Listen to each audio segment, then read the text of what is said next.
Hello and welcome to the She Is Loved Project. This podcast is dedicated to helping you heal from the challenging and painful relationship with your mother so you can finally experience the love you've always craved. I'm your host, Jennifer Arnice. I'm a mother wound coach, author, and healer who believes tenderness and vulnerability are your true superpowers. Sis, it's time to finally heal your inner little girl so you can start thriving and not just surviving. Progressive, irreverent, and real, this podcast will have you laughing and crying at the same time. Trust me, you don't want to miss an episode. Hey everybody, welcome to episode 1 of the She Is Loved Project podcast.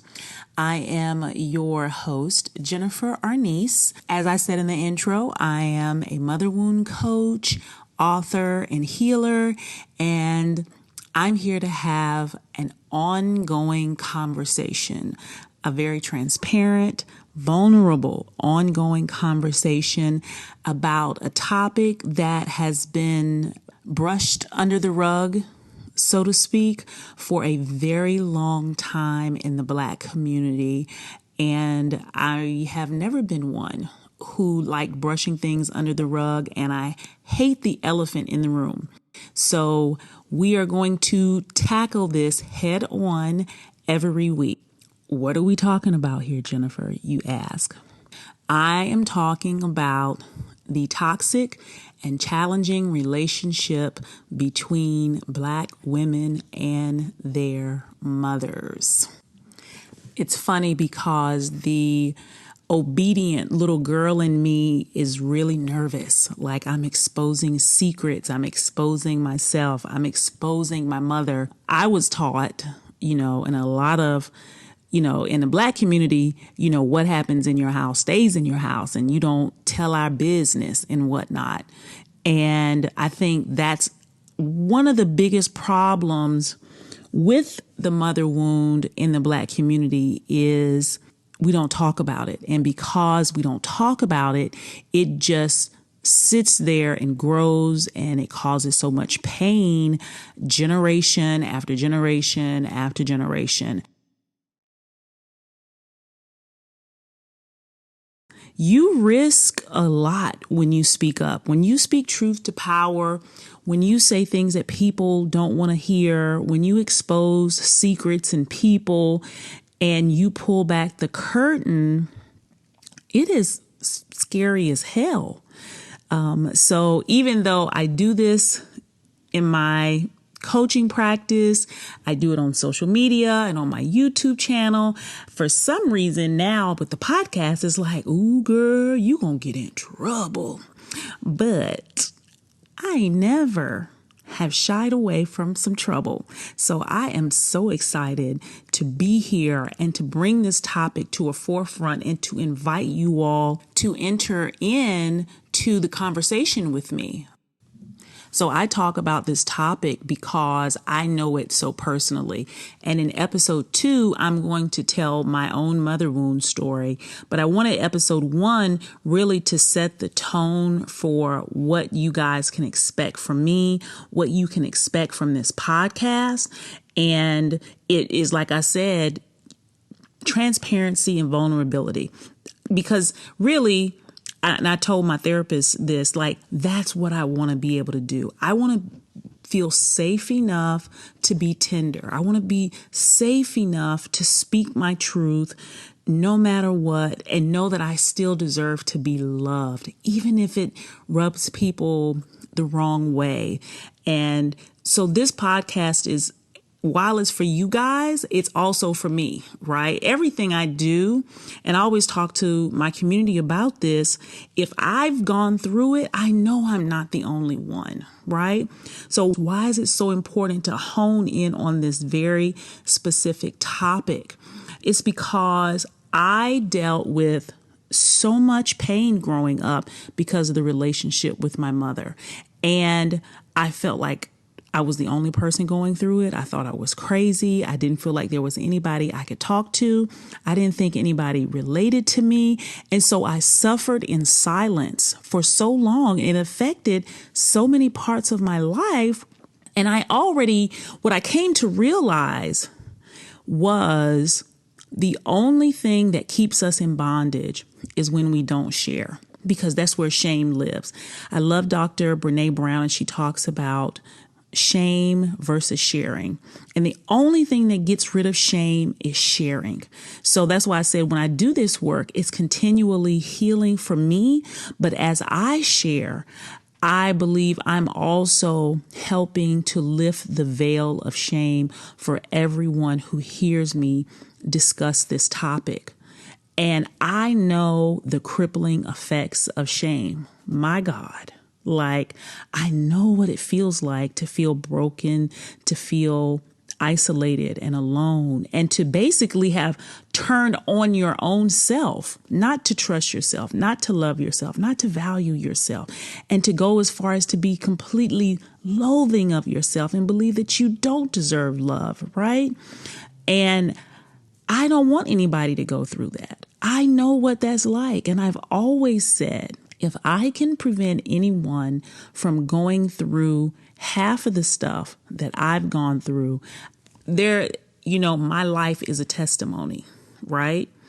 And so that's why I'm here. That's why I'm having this conversation, because I always get that question. So there it is.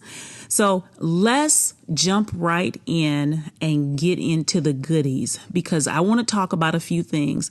I'm going to talk about what a mother wound is, because a lot of people don't know the official term.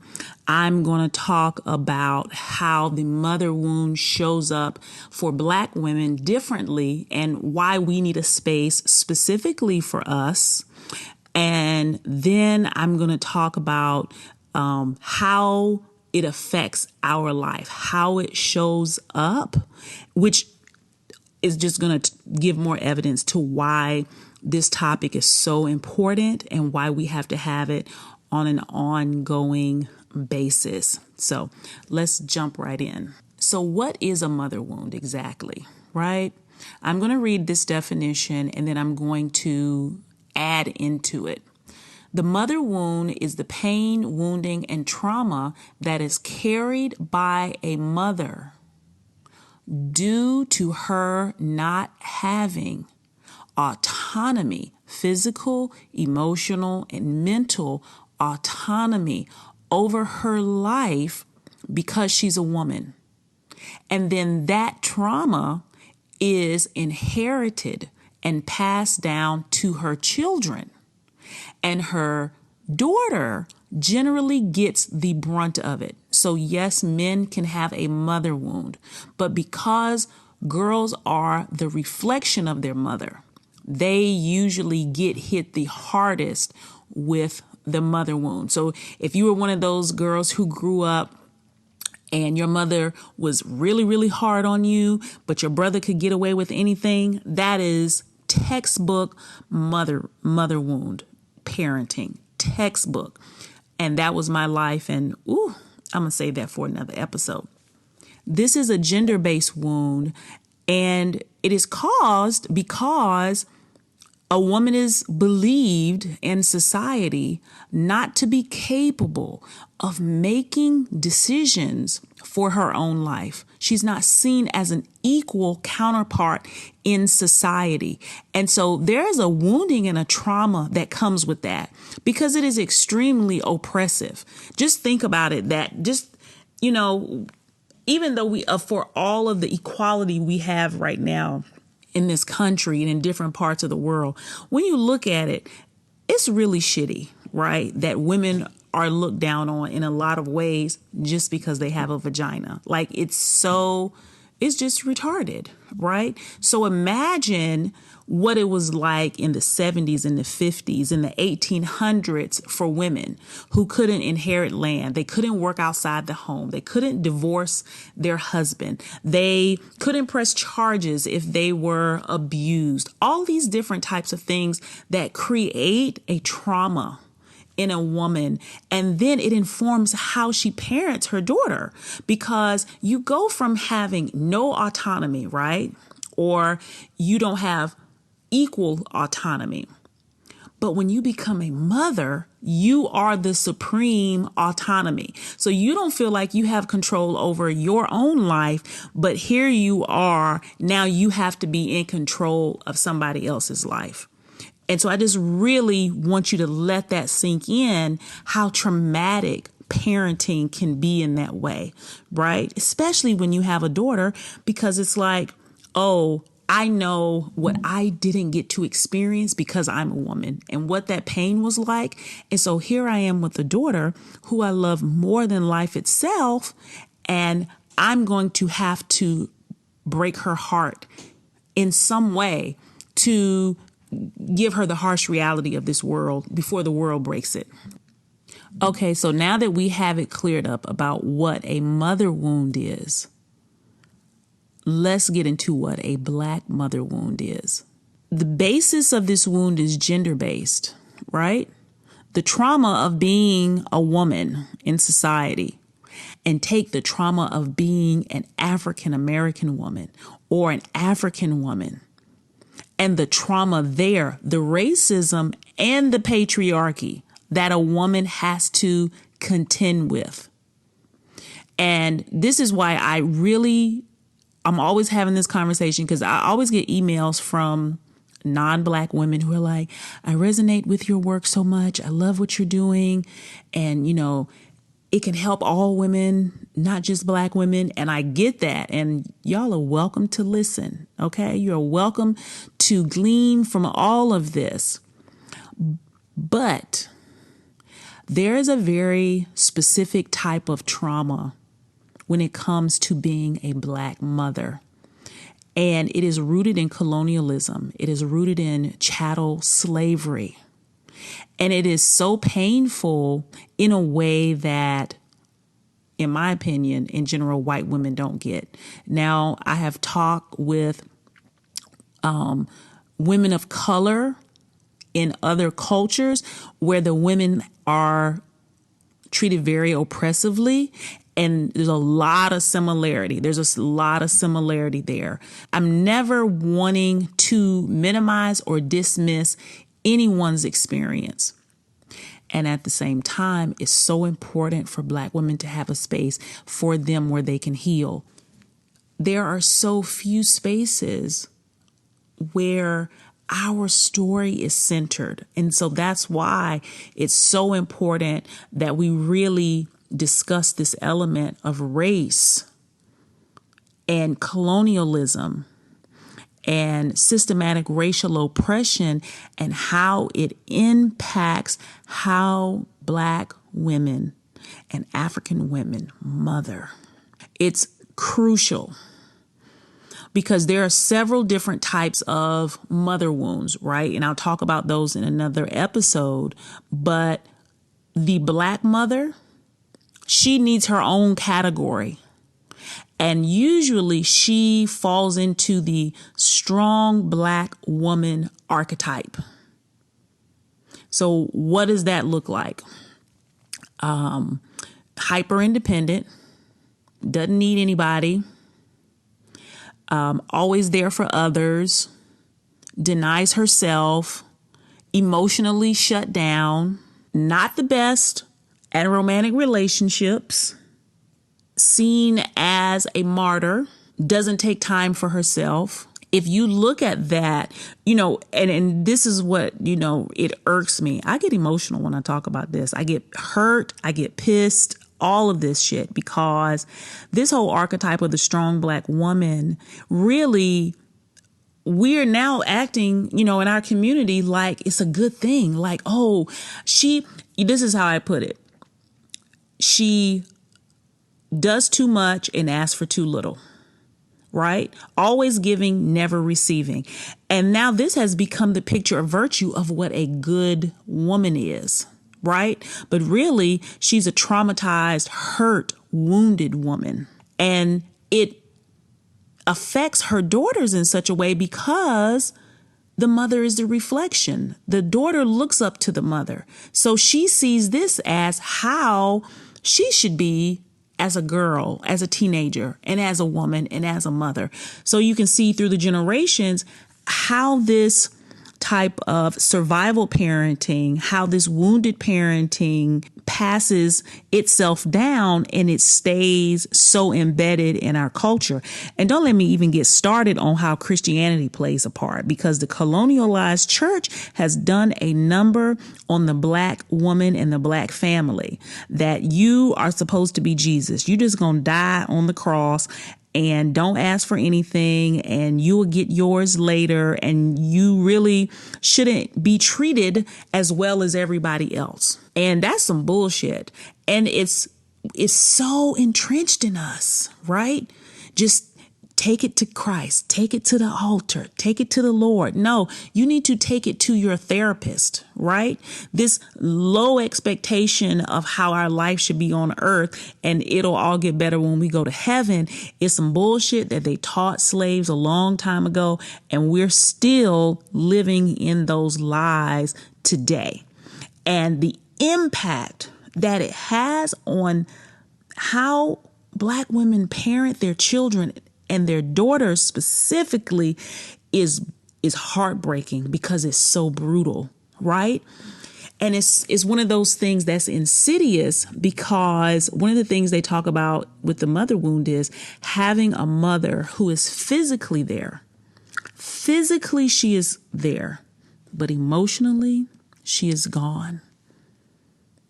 She is vacant. She has emotionally abandoned her children. And I know why, because of her own trauma, because of her own pain. But what's left in the wake of that are girls like me, right? Who just struggle and work relentlessly for the approval and the love of our mother, and to never, ever get it. And to be so confused and to say, like, what am I doing wrong here? How is this happening? Maybe if I just try a little harder, maybe if I just do more for her, if I give her this, if I respond the way she wants me to respond, if I do this, if I do that, then maybe I can get the love I've always been searching for from her. And then when that doesn't happen, guess what we do? We go and try and find it out in the world. From jobs, from friends, from men, from women, from church, from alcohol, from sex, from drugs, from shopping, all types of ways, when there's only one thing that we're really looking for. And this leaves our community in shambles in so many ways.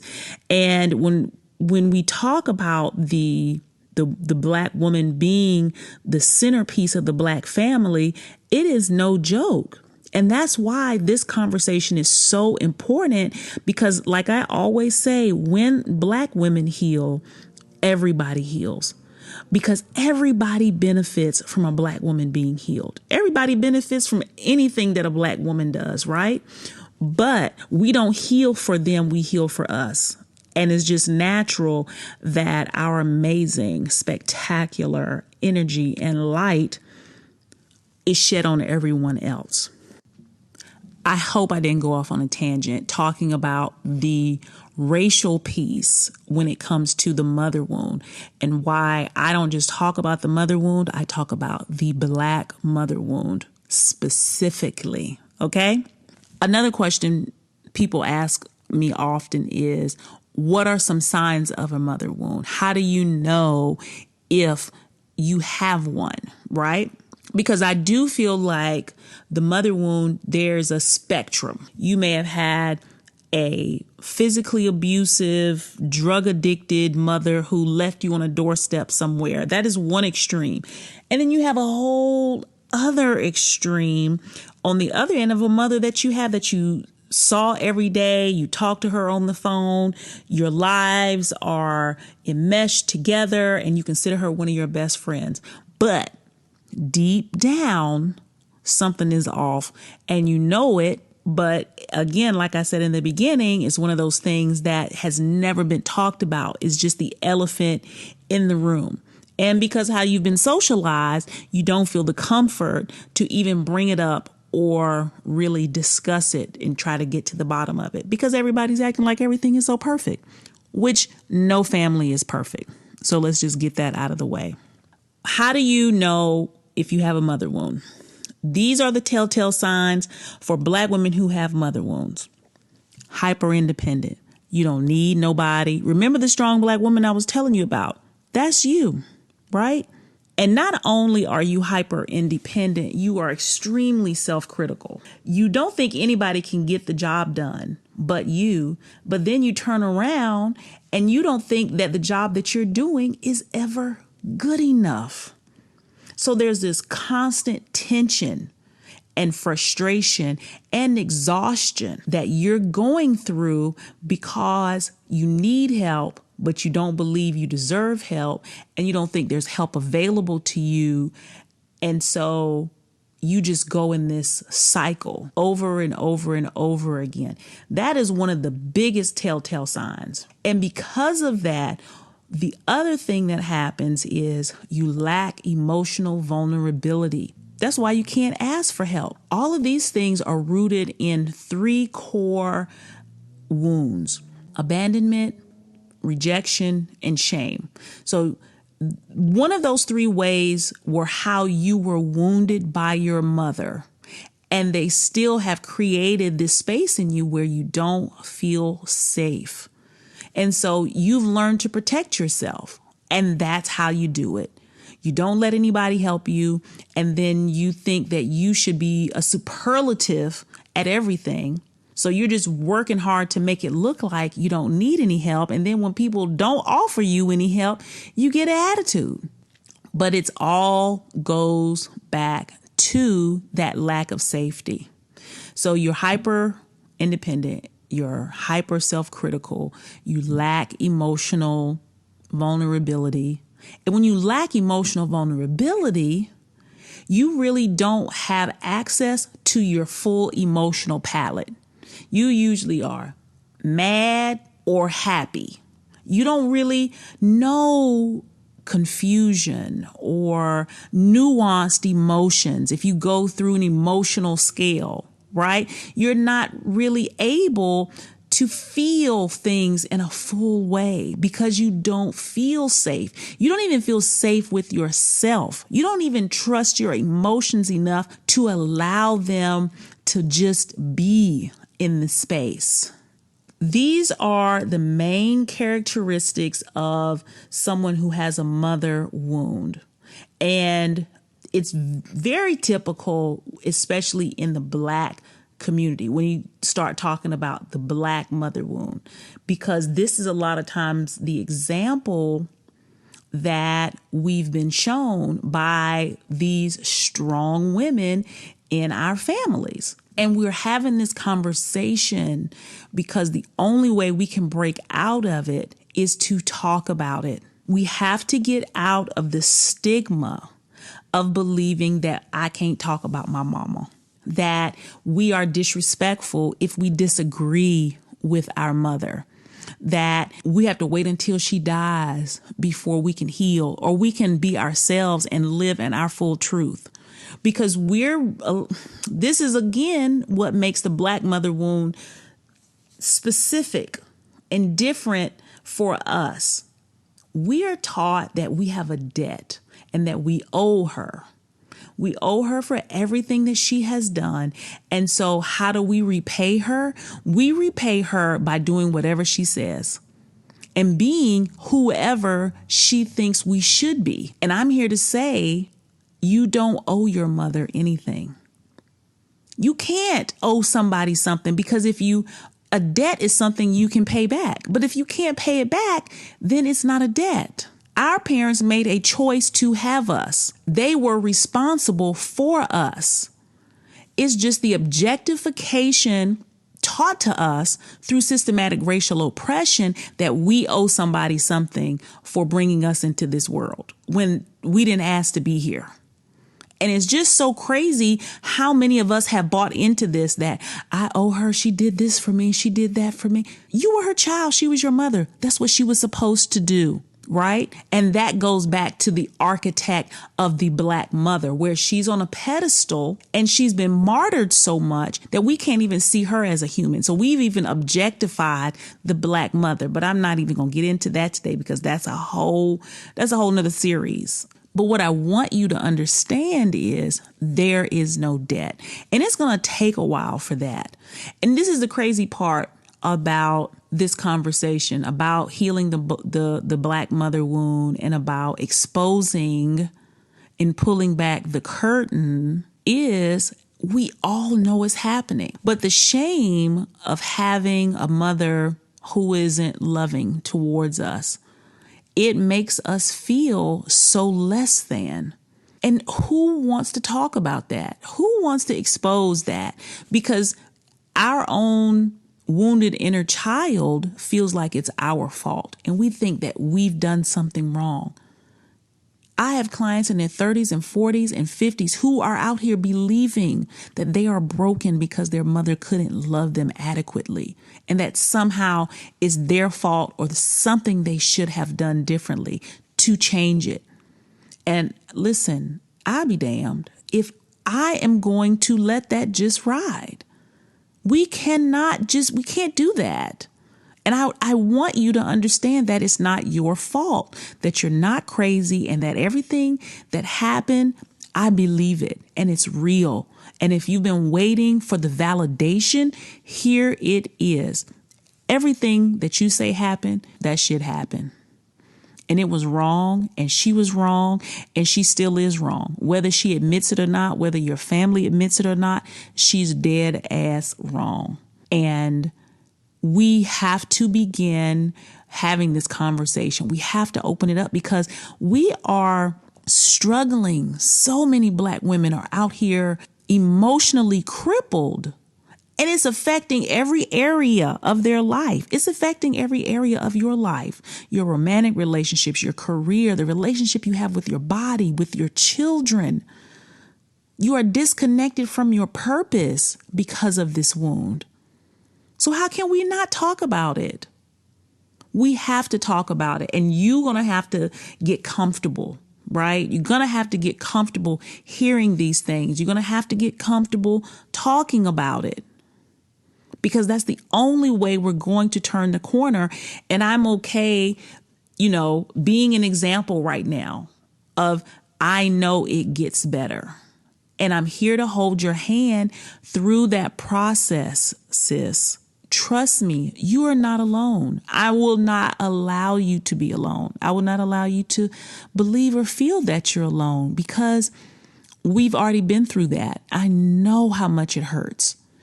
And it's just over, I'm done with it, so I'm really excited about this podcast because I think that it's going to be super helpful to a lot of women, and we're going to be able to continue to build a community on this format. And I just love that. I love it so much.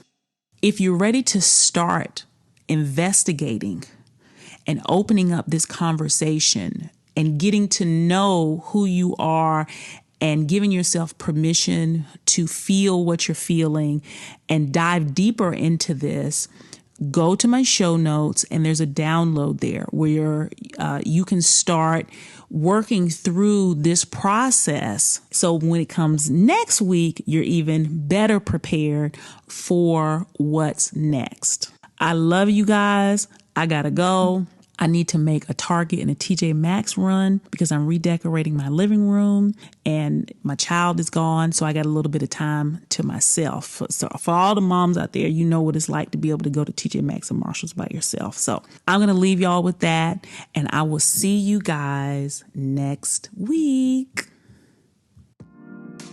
Thank you for joining me on the She Is Loved Project podcast. Every week, I'm committed to reminding you that you are loved, you are seen, and you are heard.